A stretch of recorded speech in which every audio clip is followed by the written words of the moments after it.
எனக்கு வந்து இப்போ ஞாபக மறதி வந்து ரொம்ப அதிகமாகுது. ஹஸ்பண்ட் மட்டும் ஞாபகம் இருக்காரு. வேலை செய்கிறக்கு அவருக்கு வேணும்ல, அதனால் அவர் மட்டும் ஞாபகம் இருக்காரு. மற்றது எல்லாமே மறந்து போயிடுது. எங்கே எதை வச்சோம் என்ன அப்படின்னு. அதுக்கு முன்னாடி எனக்கு ஒரு 50க்கு முன்னாடியெல்லாம் அந்த மாதிரியெல்லாம் இருந்ததே இல்லை. எல்லாரும் சொல்லுவாங்க உனக்கு போன ஜென்மத்து ஞாபகம் கூட வருது அப்படின்னு சொல்லுவாங்க. ஆனால் இப்போது அப்பப்போ நடக்கிறது கூட மறக்குது.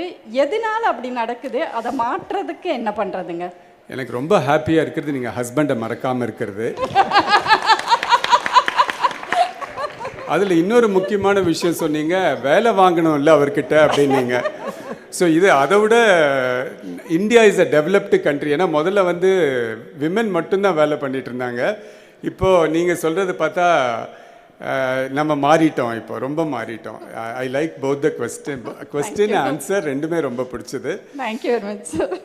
பட் இதோட ரீசன் வந்து நான் சொன்னது தான். நியூரான்ஸ் வந்து 10,000 அணுக்கள் 40 வயசுக்கு அப்புறம் டெய்லி 10,000 அணுக்கள் கம்மியாயிடுது. மெமரி வந்து அது ஒரு short term memory, long term மெமரின்னு ரெண்டு இருக்குது.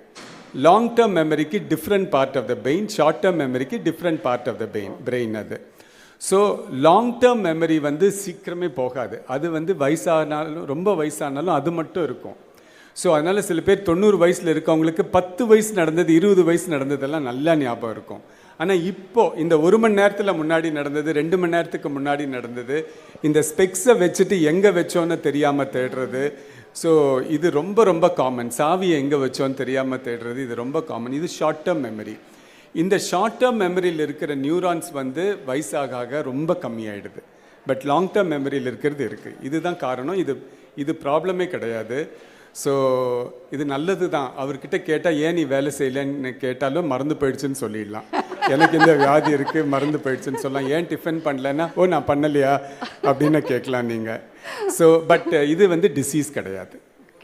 It's a normal thing. But இதை எப்படி ஹவு டு ஓவர் கம் அப்படின்னா, இப்போது சப்போஸ் அந்த சாவியை வைக்கும்போது எங்கே வைக்கிறீங்க, அதை 3 தடவை 4 தடவை திருப்பியும் அது வந்து உள்ள இன்ஸ்ட்ரக்ஷன்ஸ் போகணும். டிவி பக்கத்தில் சாவி வச்சுருக்கேன், டிவி பக்கத்தில் ஸோ ஒரு தடவை அது வைக்கும்போது மனசில் அது இல்லைன்னா அது மறந்து போயிடும். ஸோ 3 to 4 டைம்ஸ் அது திருப்பி ஸ்பெக்ஸை கழட்டி வைக்கும்போது நான் இந்த ஃப்ரிட்ஜு பக்கத்தில் வச்சுருக்கேன், ஃப்ரிட்ஜு மேலே வச்சுருக்கேன், 3 தடவை அதை நீங்கள் யூ ஹேவ் டு டெல். அதுக்கப்புறம் அந்த ஷார்ட் டேர்ம் மெமரியும் will be retained. So that's a easy way to remember.